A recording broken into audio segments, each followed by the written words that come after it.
Welcome to this very special edition of the KJ Masterclass Live, the show which ensures that you profit from your time spent here with experts, either through their industry insights, information, or simply learning from them. And today we have Laurel Colless joining us live from Finland, sustainability writer, kids science fantasy novelist, founder of the Carbon Busters Club, a climate science adventure program for children. Welcome to the show, Laurel. Thank you. Thank you, AJ. It's great to be here. You are welcome. Welcome to the show. Welcome to India in this online form, Oh, Laurel. thank And you. I'm sure not just in India, but a lot of people across the globe will benefit from what we are going to talk right now. And we'll be talking about how to make climate action fun and engaging for children. So we'll learn all that from you and about what you are doing. And so that's why before talking on this, let's learn a bit about you, about your journey, about your background, so that the audience knows a little bit more about who they are listening to. Okay, thanks so much. And actually, AJ, I was just thinking that I'm up here in Finland, but I was born in Australia and grew up in New Zealand. So I'm at the top of the world, but I was born at the bottom of the world. And India is kind of halfway in between. So I feel like when I'm talking to you, I'm kind of halfway home. So it's a really, really a nice feeling. Um, and to tell my story, I think as to try to be succinct, but I still think I need to go back to my New Zealand youth because as in the journey to becoming a writer, I actually began with literature and studied literature at university. I by training am a literary comparatist. But as soon as I graduated, New Zealand's at the bottom of the world. I headed straight off to see the world. So I ended up I've lived on 4 continents. I ended up going into business. So not getting into writing or pursuing a career with literature. So I ended up in Japan and I was in Mitsubishi, then went into an investment bank, met my Finnish husband in Tokyo, lived in Tokyo for a decade, and ended up going north to Finland and joining Nokia right when Nokia was entering its boom and mobile telecommunications were taking off. So I had a pretty exciting time in corporate business. My husband, who's a diplomat, was posted in Washington, so we ended up moving to Washington, D.C. In the meantime, 2 toddlers, and I joined Virginia Tech and had maybe my personal career pinnacle, a very interesting project working with 3-sector partnerships with government, businesses, and building owners to do a massive energy efficiency, climate-related project. So that takes me into my 40s, and what happened was I ended up pivoting. I got very fed up. I have to be honest with you and your listeners. I got very fed up. We're in a climate crisis. I feel passionately about tackling the problem. I think that business, and business is doing a lot, but I think that business could do more. And I was continuously feeling like we were always having to prioritize, short-term gains against the long-term possibilities. So always sort of making decisions that were for the immediate sort of economic gratification as opposed to long-term sustainability measures. So I started to pivot away from wanting to work with grown-ups, and the decision in the end was made for me because my husband got a posting in Greece in 2011. So we're still back a little way. And for anyone who knows who follows EU history, 2011 was a very bad year for Greece. So my husband arrived as an ambassador, and there was the economy was imploding, and there was a lot going on. And so I couldn't work for the first time in my career. I couldn't justifiably. I didn't speak Greek also. So what I did was my children. I had 2 children by then, 9 and 11. I started working with climate change awareness and eco-education, targeting the upcoming generation. So, in summary, I gave up on the existing generation and started looking to the kids. And the kids are I mean, they get the urgency. They do get worried, and I'd be happy to talk to you a little bit further on in the conversation about eco sadness and eco anxiety that a lot of children and adults are suffering from. But mostly they got excited about, hey, we've got to fix the problem. And children of that age, 9 to 12, they still believe in the magic of nature, and they love science and they love getting into problem solving. So I started working with that, working with as a volunteer in schools. I got a grant and got going. And so what happened was, now I'm almost done with how I got into the book writing, but I found that the storytelling was by far the most effective way to try to teach, uh, you know, issues like global warming, a warming planet. And we were doing things like putting blankets over trees and talking about, heat trapping gases. But it was the storytelling where things really came to light. So the characters and scenarios and ideas that eventually went into my series grew up from those early days of working in the eco education. So I don't know. I feel like I've been talking a lot. There are more things I can say about the books and how I arrived. Carry on. You are not talking at all. You are the master for today's masterclass. We Oh, are all listening. well, hey, I'm a mum and I very rarely get the floor at home. So this is very luxurious to be able to talk. Um, thank you. Well, one thing that maybe your listeners might find interesting is the way I approach these books. So Yes, now I've please. got the third one coming out now in the series, the Peter Blue series. I, I, they are fantasy, so I call them the science fantasy fiction. So they're basically fast-paced thrillers, and they're made to entertain kids. So there's no, I wouldn't want anyone who, after hearing this, you might go off and download the ebook or purchase. I would love it Yeah, if you can purchase show these for your it kids. nicely, please, Okay, Laurel, yeah. so that you know. Yes, This is yes. This is this a is book one in the series. That's Peter Blue. So they're nature. This is sort of combining nature magic and high technology, human technology, and but it is fantasy because I want to raise awareness about climate change and about the climate crisis, about global warming, about the extreme weather events that we now know. I mean, 90%, 99% of the world's scientists have shown us that the reality is that this is anthropogenic, caused by humans. And, there are plenty of things we can do about it. So I wanted to raise awareness with the books, but at the same time, the promise to the reader is that we're here to entertain. So no one may say this is an educational book. I mean, at least I don't know about you, AJ, but when I was 11, if my mother told me read this novel, it's educational, I would have got as far away from it as possible, right?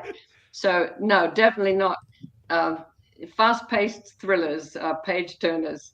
But at the same time, I wanted to have a way of introducing the idea of the climate crisis and the threat. I mean, it's a severe threat, but to do it in a safe place for children. So they can be sort of in their pajamas in the bed with this kind of fantastical element that sort of does the heavy lifting in terms of teaching. So I don't think I'm explaining myself very well. If I just take one step back. So people have said to me, you're talking about climate awareness, but you're writing fantasy. How does that work? So my response is that there are many ways to tell the truth. I mean, we know absolutely. that there's many ways to tell the truth about who we are as people, how we treat each other, how we treat our environment. So what I did was I arrived at an approach which you could also call magical realism.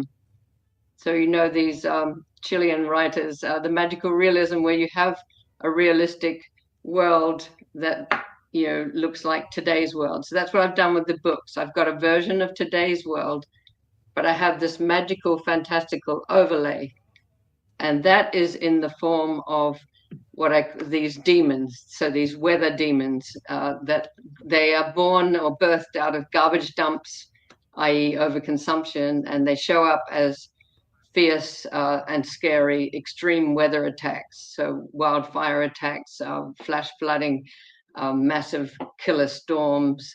But they are demons, so they're demonic, monstrous forces, which kids can Anthropes. kind of recognize from different mythologies. Um, so uh, I was living in Greece, so I decided I didn't want to just make up a name for these monsters that would be just a word. I wanted to have some sort of authoritative etymological background. So I came up with the word anthrogs. And we all know the root anthros or anthropos. Anthropos is the Greek word for man or mankind. So anthro, we know words like anthropology, the study of humans. We know anthropogenic or anthropocentric, the humans causing climate change and putting themselves at the center, maybe above the environment and animals. So I took anthro and put it together with the word hog. And no offense to pigs, because pigs, like all animals, are not, they take what they need, like all Right. animals. It's the humans that are over consuming. We are the ones that are more likely to be greedy. So I took this word anthros and hog and put them together to make these anthrogs. So that's the kind of fantastical element, which is scary, but also, it's a metaphor for the reality of climate change and what we're experiencing and how we've arrived at this point now. So yeah, that's kind of how much time do I have left? I think I've pretty much covered that trajectory to arrive at now in my 50s being an author and focusing most of my time on that. Right, right, Lauren. So let's understand it from the point of kids. Elders have not been able to understand it the way they should have understood, and that is where we have come to this stage. And as you said that uh, obviously everyone is hopeful, but maybe kids are much more a better bet in terms of the looking at the future. How did how has been your interaction with kids? How have they received this sort of story from you? Help us understand so that we can understand their mind and this sort of consuming this sort of stories. Well, I could actually, if I want to be really honest, I mean, of course, we're all hopeful and the stories are hopeful. I mean, I wouldn't dream of coming with anything for children that wasn't hope based. But for parents out there who have children sort of in this age group, 9 to 12, I mean, there is quite a lot of eco anxiety as well. I mean, naturally, kids, when you get them in the classroom and you start playing a game with them, of course, they're ready to go and they're ready to solve problems and have fun and be hope filled. But at the same time, there's a lot of bad news out there that they're. And when I first started this, AJ, I was actually giving probably too much information because I can remember one dad coming to me and saying, are you sure that these kids are ready to hear all this bad news? Because, of course, sometimes we looked really at the science. It wasn't only storytelling and games. And I can remember my own daughter, there was a period of 2 or 3 nights where she couldn't get to sleep because she was crying about deforestation and she was worried about the Amazon.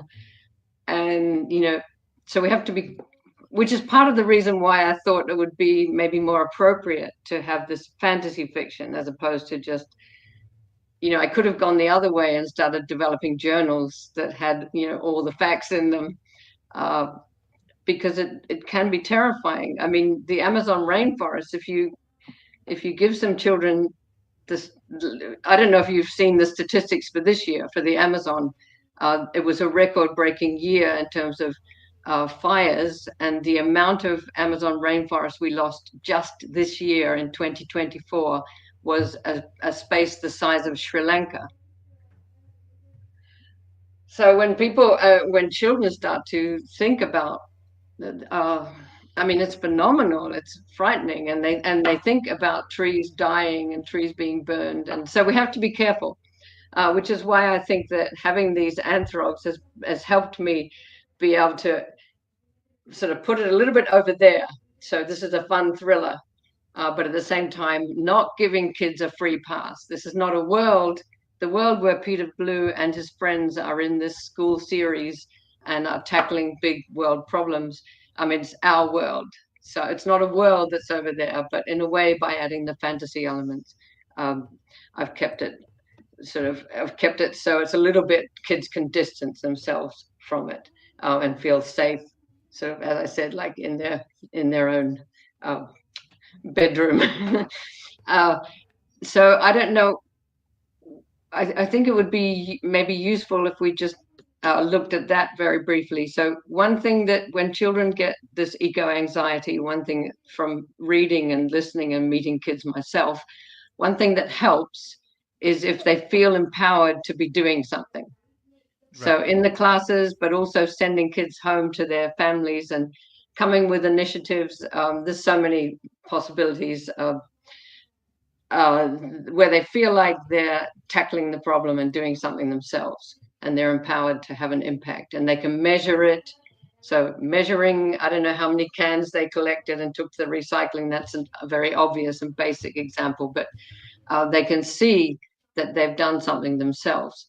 And in the most recent book, which I'm hoping to be published in the next 2 weeks, one character uh, who is Indian origin, by the way, Tippy Patel, she has the eco sickness, and she's going to the school nurse, and she's having trouble getting along with things, and she gets empowered. And when the kids get empowered to really help with something, okay, in her case, she actually she actually confronts one of these weather monsters, an anthrog, and sort of hugs it and takes it up into her arms. So that's a bit extreme, but one thing I'm seeing that maybe your listeners have been seeing is that kids are rising up around the world and actually getting involved in lawsuits.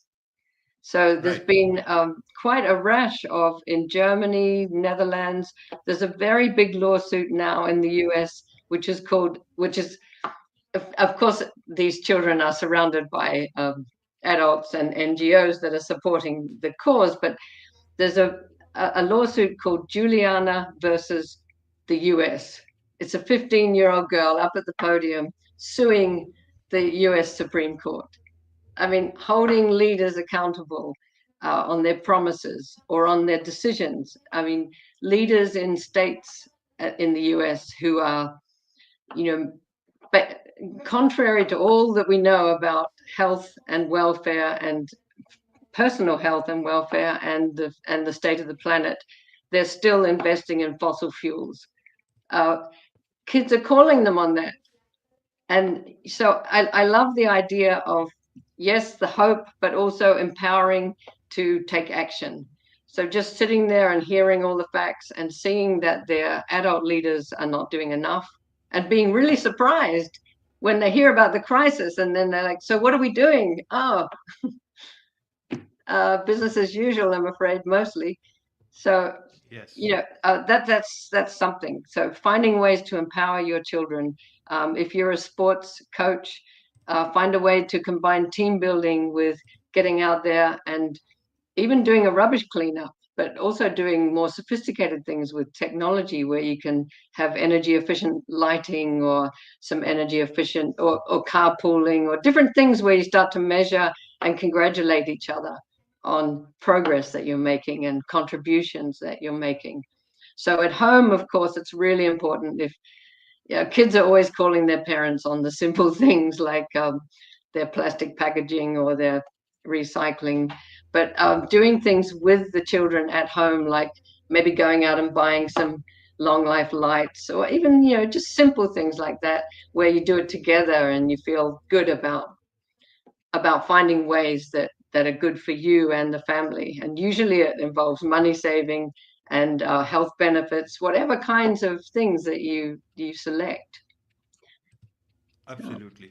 Absolutely, Lauren. So, talking of businesses, business as usual, some businesses are doing a lot, some businesses are doing less, some business are not doing much that is. Yeah, How it's can businesses do better here, and what positive actions they can play a much more meaningful positive impact on the planet by their actions, simple actions that they can take in their everyday lives to contribute to sustainability.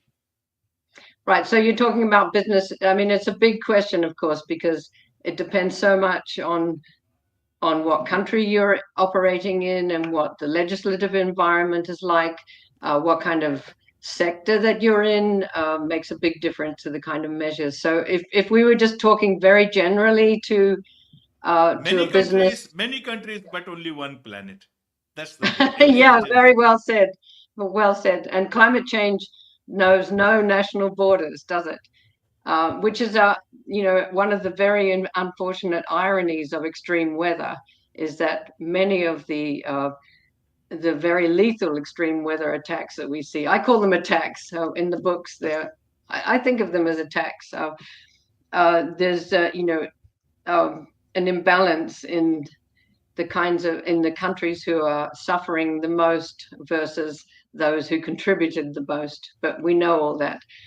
So back to your question, if you're a company, the first thing you need to do is look at your impacts.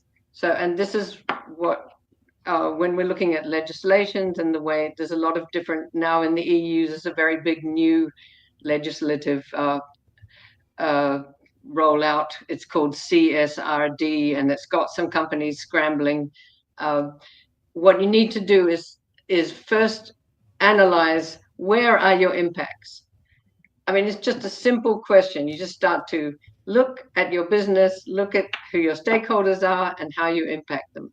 You might find some very positive impacts that you can talk about, and also some negative ones that you can tackle. So because every business is different, that's really the best place to start. And I would actually extend the same challenge maybe to individuals who say, I want to do something, I don't know what to do, where can I start? Some people say, just give me 3 things I can do because I want to help. It's not that simple. As an individual also, you start by looking inward. What kind of life do I have? Where do I live? Where do I have agency? What would I enjoy doing?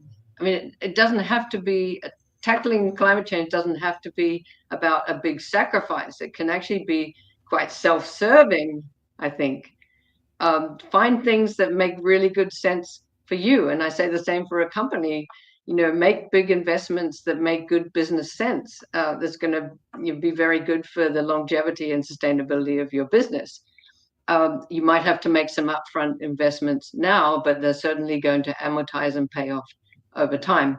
And obviously, you'll be contributing to keeping the planet going, which obviously businesses cannot succeed if the planet has failed. So that's quite an obvious thing that I think that a lot of people forget.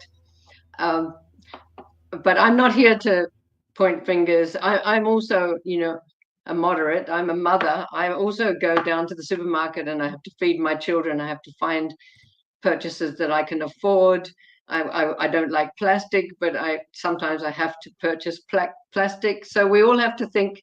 And I do drive a car. I try to use public transport as much as possible, but sometimes I drive a car. So I'm also a moderate, but I'm looking at the things that make good sense for me. So if one of your listeners, for example, is someone who wants to run for office, obviously that's the best way to really get in, because this is a complex web of leaders and business and legislation, and we've somehow allowed fossil fuel to maybe take a larger share than it should. We've done that as individuals as well, by allowing our leaders to pass legislation. By demanding that our leaders give us cheaper gas prices, for example, we're complicit if we do that. That's an obvious example.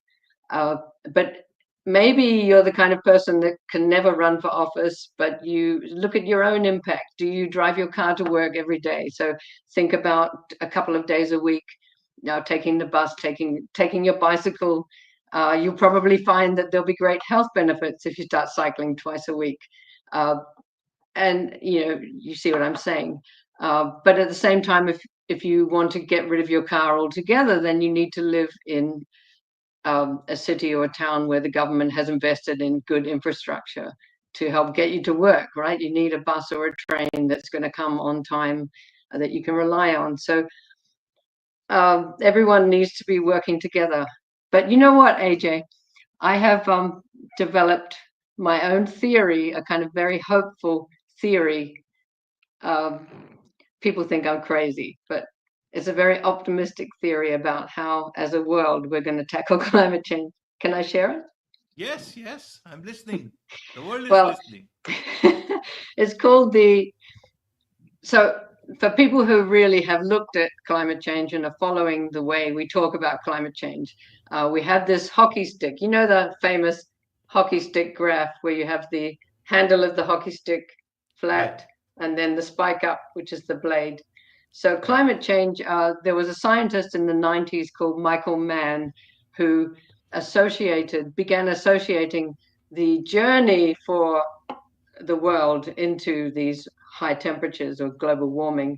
It was a very slow 1,000 years as we moved into sort of the late 1800s, where we had the Industrial Revolution, and suddenly there was this massive spike up in fossil fuel use. As we all know, it was a great time of discovery, but we polluted it. We began polluting a lot more. The greenhouse gas and carbon emissions exploded, and we've got to where we are now today, with temperatures skyrocketing from the 1990s through to this year. I think almost, well, I don't have the numbers in my head, but we're at least now seeing year on year records in terms of average global temperatures. So we've arrived at this, we're up in the hockey stick blade, all right? So I've decided to take this same hockey stick graph and look at it in terms of how we're going to tackle it. And it's obviously very simplistic, but let's be optimistic. And if we're talking to children, we have to be. We all have children in our lives, even if we're not a parent or a grandparent. We have children in our lives, and we have to be hopeful for them. So we're in that stage now on the handle where we've got all our initiatives. I was living in Japan during the Kyoto conference in 97, where we had the protocol. I mean, most countries weren't able to really follow through. We then had Paris in 2015.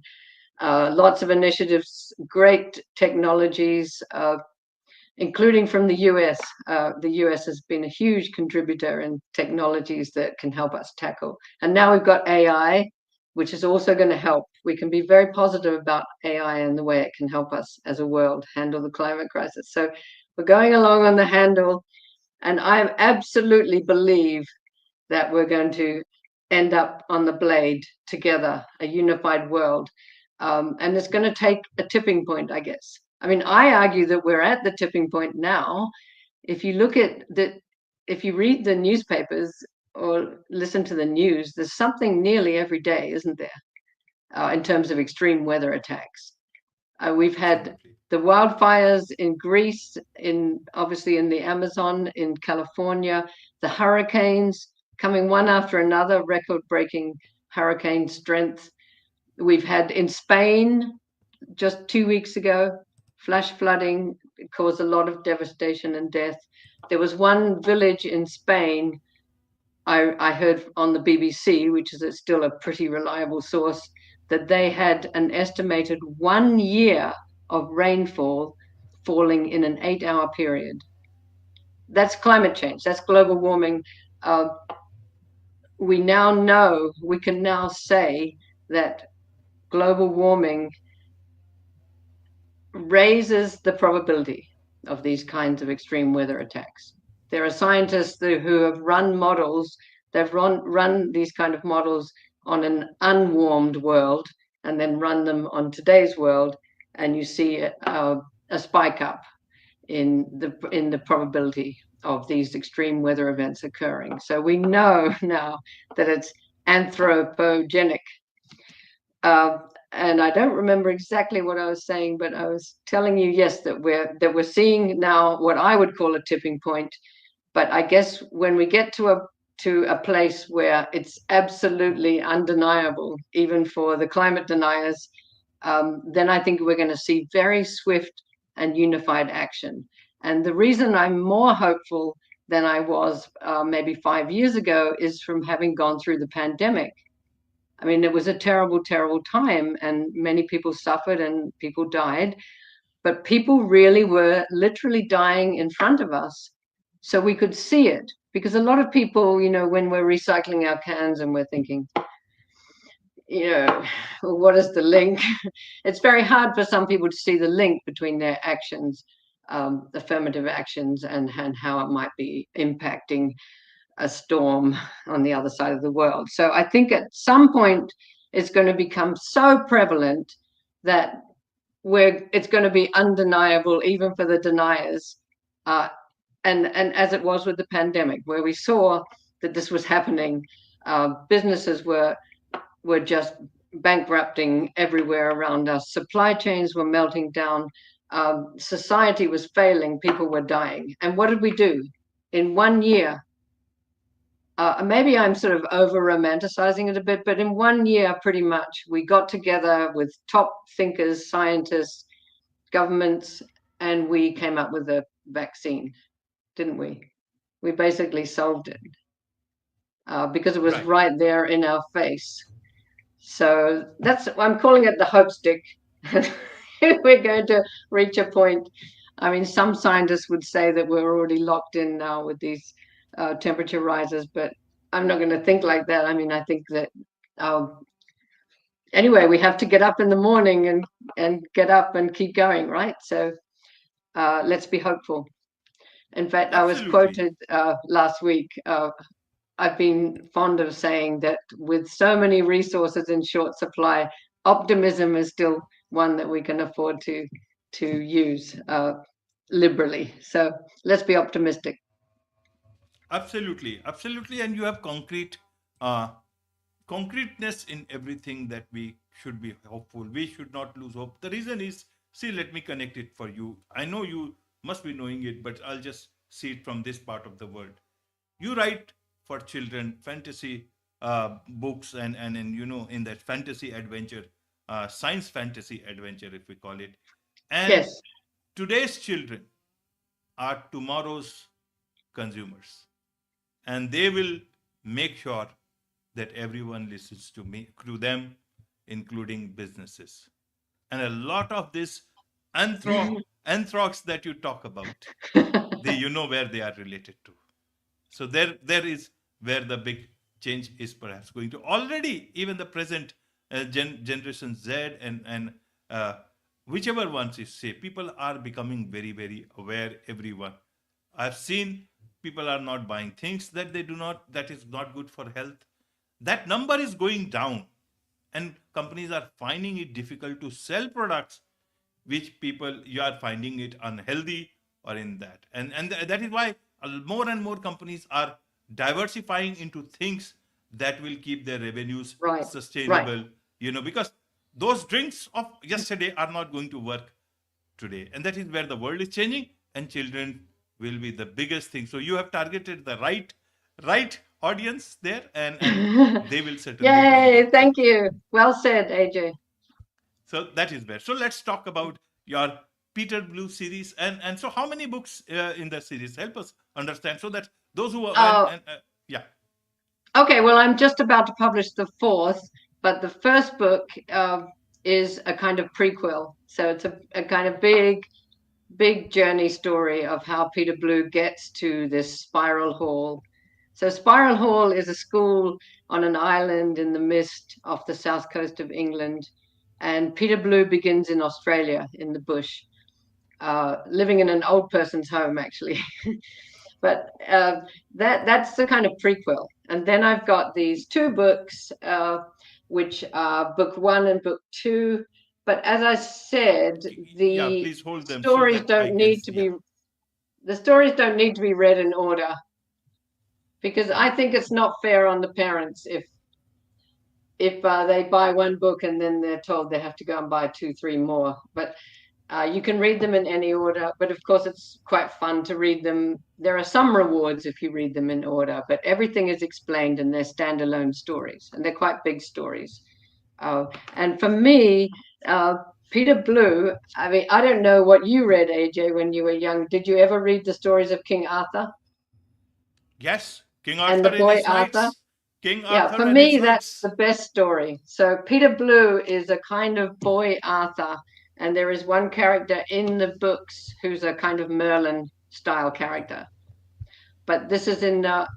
So actually, I was very, very pleased when I got one Kirkus review, which is a quite a reputable reviewer that's been around in the US for 100 years, and they said to me, Collis has created a kind of Hogwarts that works on the magic of the environment. And there is an element of Hogwarts and Harry Potter in Peter Blue as well. So Peter Blue is a boy Arthur, but J.K. Rowling has said that Harry Potter is also a boy Arthur. So Harry Potter is the boy Arthur in the magic world. My Peter Blue is the boy Arthur in the environmental world.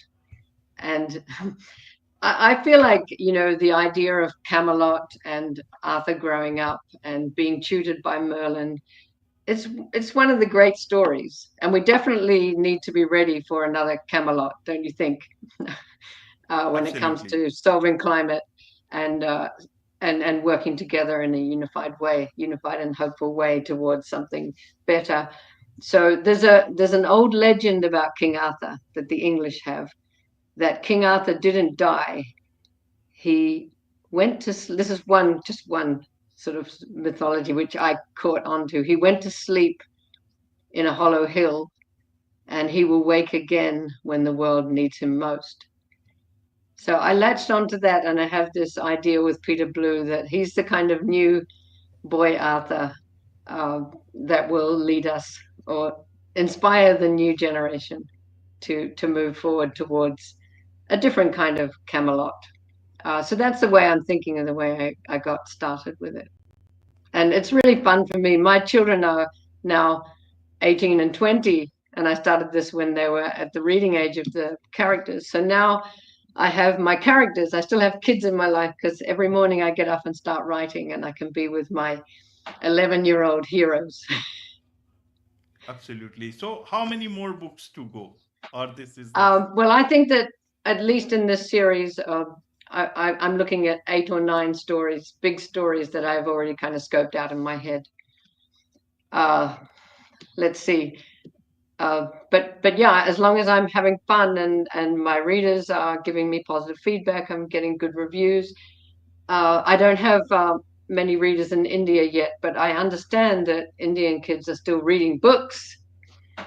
So I would love people to go over to my website. Actually, I have it in the chat. I don't know, or do you have it somewhere? My website, laurelcolless.com. Yeah, Can I yeah, share yeah. that? We will Uh, certainly put it in the show notes and everywhere on and the YouTube description. So no worries on that. okay, And brilliant. and But you know what? I'm not trying to sell my books. I'm not trying to kill more trees and sell more paper. Of course, I need readers so that I can keep doing this. I need to be able to, uh, have a business and move forward. But I would say to kids, go to your library and ask them to buy it.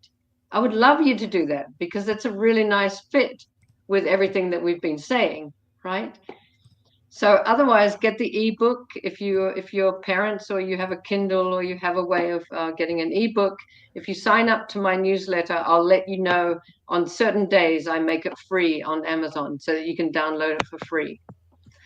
So I'm not just saying go buy more books, but of course I want readers and I want kids to enjoy it. And I want parents to appreciate what I'm trying to do and share the books with their children if they have a mind to. So yeah.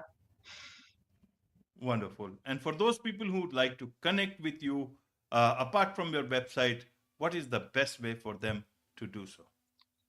Okay, well, you could send me an email, but if you go onto the website, you can actually punch in and send me an email. But Laurel at laurelcollis.com is the email address. So that's Laurel at laurelcolless.com. And the Colless has 2 L's and 2 S's. So it's a bit of an odd spelling. But I would love to hear from anyone, and I promise to reply. And to talk about the kind of things that you're doing and to get feedback on the stories. So, yeah, thank you so much for letting me talk about all of this. I really appreciate it. And we didn't even talk about the cricket. And New Zealand has recently had rather a good win in India. In today's world, we are already having cricket, and with a bit of good deeds in the future, cricket is spreading. There'll be many more cricket grounds, cricket stadiums, and for a lot of young kids to play cricket. I hope so. Not only at a junior level, but also at that top level. We want the world to have many playing places, and that will happen Well with said. stories like this, with Peter Blue series. And in this way, King Arthur, in this form or any other form, those legends will continue to live, fighting for the right cause at the right moment. Well said. Hear, hear. With this, it's a wrap on this very special edition of the KJ Masterclass Live. Thank you so much indeed for joining us.